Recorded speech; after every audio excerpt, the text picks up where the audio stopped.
নমস্কাৰ good morning জয় হিন্দ সকলোকে স্বাগতম জনালো মন্টু ডিফেন্স আসামলৈ এটা বহুতে ভাল খবৰ লৈ আহিছো ফাইনালি আহি গল TA army recruitment 2025 soldier GD টেডমেন্স ওপেন ৰেলি ইন্টাৰভিউ বাবে ফাইনালি অফিচিয়েল নটিফিকেশন জাৰি কৰা হৈছে আমাৰ অসমৰ কোনখন জিলা কোনটো ডেটত কোড ইন্টাৰভিউ অনুষ্ঠিত হ'ব বা কোৱালিফিকেশনস কিমান লাগিব বয়সৰ সময়সীমা কিমানৰ পৰা কিমান লাগি দিয়া হৈছে টোটাল কিমান ভ্যাকেন্সি মুকলি কৰা হৈছে হাইট কিমান লাগিব চেছ কিমান লাগিব কিমান ৰানিং কৰিব লাগিব সকলোবিলাকৰ ডিটেইলছ ভিডিওটো যেতে ফুল ইনফৰমেশন হকাৰে আপোনালোকক জনাবলৈ বিচাৰিছো সো ভিডিওটো সম্পূৰ্ণৰূপে চাই থাকিব আৰু যদি হি আপোনালোকে আমাৰ চেনেললৈ প্ৰথমবাৰ কাৰণে আহিছে তাৰ চেনেলটো সাবস্ক্ৰাইব কৰি লব আৰু যদি আপোনালোকে ফেসবুকত চাই আছে তেতিয়া আপোনালোকে ফলো কৰি লব টিয়া আৰ্মি ফুল এডভাৰটাইজমেন্টৰ ডিটেইলছ ভিডিও ডেসক্ৰিপচনত দিয়া আছে গৈ পিনে আপোনালোকে নিজেও চেক কৰিব পাৰিব যে কোনখন জিলা কোড ইন্টাৰভিউ হ'ব বা কোনটো ডেটত অনুষ্ঠিত হ'ব তাৰে ডিটেইলছ যদি আপোনালোকে চেক কৰিব বিচাৰে তেলে ভিডিও ডেসক্ৰিপচনত ফুল এডভাৰটাইজমেন্টৰ ডিটেইলছ দিয়া আছে গৈ পিনে আপোনালোকে চেক কৰিব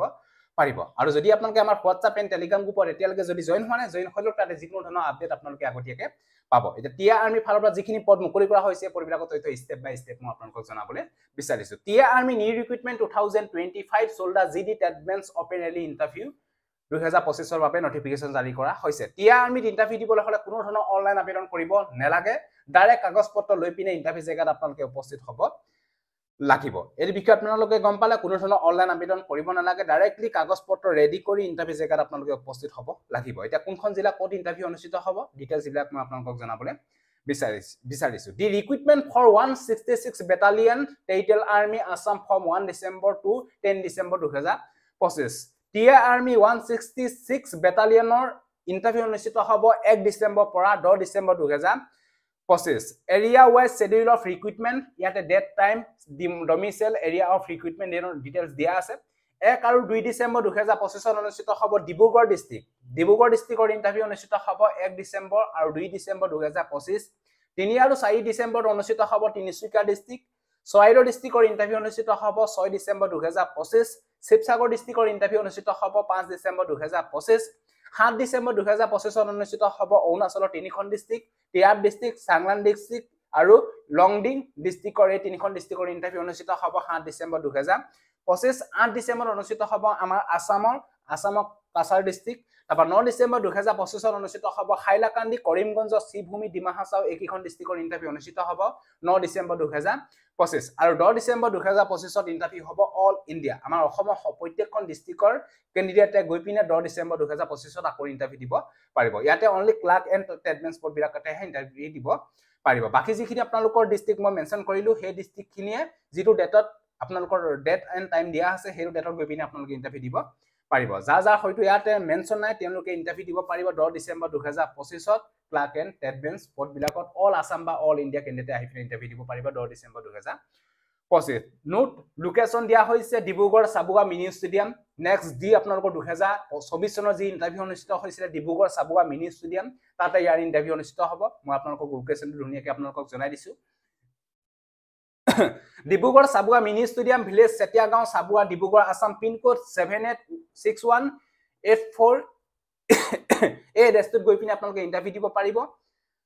তাপা নেক্সট আপোনালোকৰ ইয়াৰ vacancy details post name and vacancy details soldier GD soldier general ডিউটিৰ কাৰণে টোটাল ভ্যাকেন্সি আছে 257 মামুলি ভ্যাকেন্সি কিন্তু নহয় আগতে যি আপোনালোকৰ টি আৰ্মি ভ্যাকেন্সি উলাই মাত্ৰ সোল্ডাৰ জিডি কাৰণে 10টা 15টা 20টা 30টা এনেকুৱা ধৰণৰ ভ্যাকেন্সি উলাই 2024 চনৰ পৰা কিন্তু বাম্পাৰ ভ্যাকেন্সি আহিব ধৰিছে T army soldier GD general duty 2025 ৰ বাবে আছে 257 ভ্যাকেন্সি সোল্ডাৰ চিফৰ কাৰণে আছে 2টা ভ্যাকেন্সি সোল্ডাৰ হাউসকিপাৰ কাৰণে আছে 4টা ভ্যাকেন্সি সোল্ডাৰ হেয়াৰ ডিচাৰ কাৰণে আছে 3টা ভ্যাকেন্সি টেইলাৰ কাৰণে আছে 1টা ভ্যাকেন্সি ক্লাৰ্কৰ কাৰণে আছে 5টা ভ্যাকেন্সি এখিনি ভ্যাকেন্সি ডিটেইলছ আপোনালোকে গম পালে তাপা নেক্সট হৈছে এডুকেশন কোৱালিফিকেশন এটা education qualification post name and qualification soldier জিডিত আপোনালোকে ইন্টাৰভিউ দিবলৈ হলে আপোনালোকে ক্লাছ 10 মেট্ৰিক পাস কৰিব লাগিব লগতে 45% থাকিব লাগিব লগতে প্ৰত্যেকখন সাবজেক্টতে 33 থাকিব লাগিব তেতিয়াহে আপোনালোকে সোল্ডাৰ জিডিত আপোনালোকে ইন্টাৰভিউ দিব পাৰিব এইটো বিষয় আপোনালোকে গম পালে ক্লাছ 10 পাস কৰিব লাগিব সোল্ডাৰ জিডিত ইন্টাৰভিউ দিবলৈ হলে লগতে 45% থাকিব লাগিব লগতে প্ৰত্যেকখন সাবজেক্টতে 33 যদি আছে তেতিয়াহলে আপোনালোকে সোল্ডাৰ জিডি কাৰণে ইন্টাৰভিউ দিব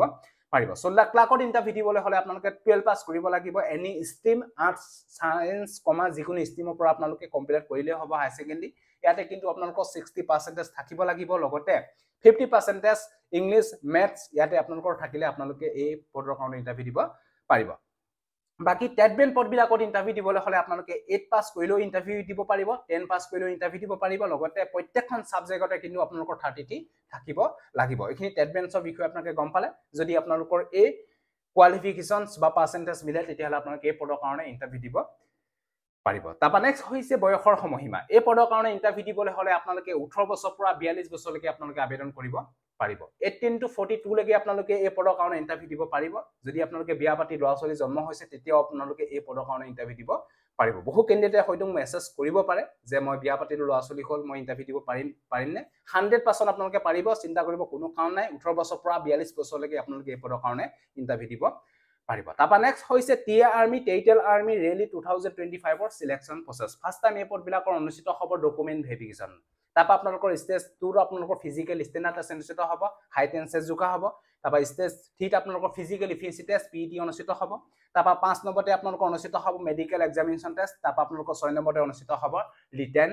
এক্সামিনেশন ফিজিক্যাল ষ্টেণ্ডাৰ্ড টেষ্টত হাইটটো 160 সেন্টিমিটাৰ হলে হ'ব যি সকল কেণ্ডিডেটে আসাম পুলিচত ফেল হৈ গল হাইটৰ কাৰণে বা এসএসসি জিডি কনষ্টেবলত ফেল হৈ গল হাইটৰ কাৰণে তেওঁলোকে এই টিয়া আৰ্মি ইন্টাৰভিউ দিব পাৰিব অনলি 160 সেন্টিমিটাৰ হলে এই পদৰ কাৰণে ইন্টাৰভিউ দিব পাৰিব হাইটটো বিষয়ে আপোনালোকে গম পালে অনলি 160 সেন্টিমিটাৰ হাইটটো হলে এই পদৰ কাৰণে ইন্টাৰভিউ দিব পাৰিব চেষ্টটো নৰ্মেল 77 হ'ব লাগিব লগতে 5 সেন্টিমিটাৰ ফুলাই পিনে 82 হলে এই পদৰ কাৰণে ইন্টাৰভিউ দিব পাৰিব recruitment rally physical fitness test ইয়াতে আপোনালোকৰ গ্ৰুপ 1 1 মাইল অনুষ্ঠিত হ'ব মানে 1600 মিটাৰ ৰানিং হ'ব টাইমিং দিয়া হ'ব 5 মিনিট 30 সেকেন্ড ইয়াতে মাৰ্কস থাকিব আপোনালোকৰ 60 মাৰ্ক গ্ৰুপ 2 যদি আপোনালোকে সোমাব পাৰে তেতিয়াহলে আপোনালোকৰ টাইমিং দিয়া হ'ব 5 মিনিট 45 সেকেন্ড মাৰ্কস থাকিব 48 মাৰ্কস যেটো আপোনালোকৰ ইয়াতে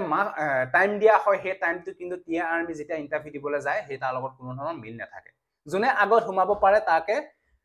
সিলেক্ট কৰা হয় হেকানে পৰাপক্ষত টিয়া আৰ্মি যদি ইন্টাৰভিউ দিম বুলি ভাবিছে ৰানিং টু এমেন ৰানিং টু এটা ভাল টাইমিংত আপোনালোকে কভাৰ কৰিব লাগিব 4+ যদি আপোনালোকে কভাৰ কৰে ৰানিং 1600 মিটাৰ তেতিয়াহলে আপোনালোকে টেনচন ল'ব লগা কোনো কাৰণ নাই স্পিডটো আপোনালোকৰ থাকিবই লাগিব কাৰণ ইয়াতে 1600 মিটাৰ স্পিডটো লাগিব যদি আপোনালোকৰ ভাল এটা ৰানিং কৰি আছে তেতিয়াহলে আপোনালোকে পদৰ কাৰণে ইন্টাৰভিউ দিব পাৰিব 2024 চনত বহু কেণ্ডিডেট হয়তো চাকৰি পালে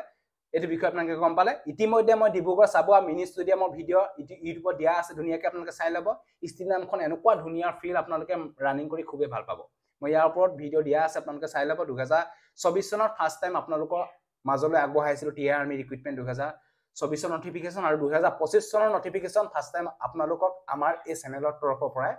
দিছো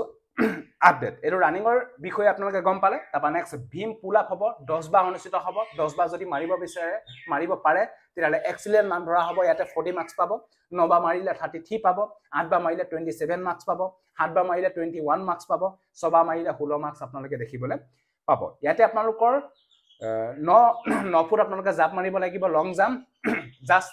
তাত অনলি আপোনালোকৰ কোৱালিফাই জিগজাগ বেলেন্স অনুষ্ঠিত হ'ব তাত অনলি কোৱালিফাই এবা হয়তো হাই জাপ অনুষ্ঠিত হ'ব নটিফিকেশন খনত উল্লেখ আছে হাই জাপৰ বিষয় হয়তো তাতে উল্লেখ আছে তাৰে আপোনালোকৰ ডিটেইলছ আপোনালোকে চেক কৰি ল'ব আৰু লগতে ডকুমেন্টস কি লাগিব মেইন ইম্পৰ্টেন্ট বহু কেণ্ডিডেটে হয়তো ইন্টাৰভিউ দিবলৈ যায় কিন্তু তেওঁলোকৰ ডকুমেন্টছৰ কাৰণে ইন্টাৰভিউ দিব নাপায় ডকুমেন্টস কি লাগিব মই আপোনালোকক নেক্সট এটা ভিডিও আপোনালোকৰ মাজলৈ আগবঢ়াই লৈ আনিম কি ডকুমেন্টস লাগিব মেইন ইম্পৰ্টেন্ট ডকুমেন্টস আপোনালোকে ৰেডি কৰিব লাগিব কি ডকুমেন্টস লাগিব মই আপোনালোকক ভিডিও এটা লৈ আহিম খুব কম সময়ৰ ভিতৰতে আজি বা কাইলে ভিতৰতে আপোনালোকক মই এটা ডকুমেন্টছৰ ওপৰত ভিডিও লৈ আহিম যি সকল কেণ্ডিডেট ইন্টাৰেষ্ট হয় বা এডুকেশন কোৱালিফিকেশন বা পাৰ্সেন্টেজ যদি মিলে তেতিয়াহলে আপোনালোকে এই পদৰ কাৰণে ইন্টাৰভিউ দিব পাৰিব ডিব্ৰুগড় চাবুৱা মিনি ষ্টেডিয়ামত 1 ডিসেম্বৰ পৰা 10 ডিসেম্বৰ 2025 যদি ভিডিওটো ভাল পালে সকলো কেণ্ডিডেটক যাতে আপোনালোকে ভিডিওটো শেয়াৰ কৰক যাতে সকলোৱে গম পাওক সো আজিলা বাই জয় হিন্দ বন্দে মাতৰম জয় অসম ধন্যবাদ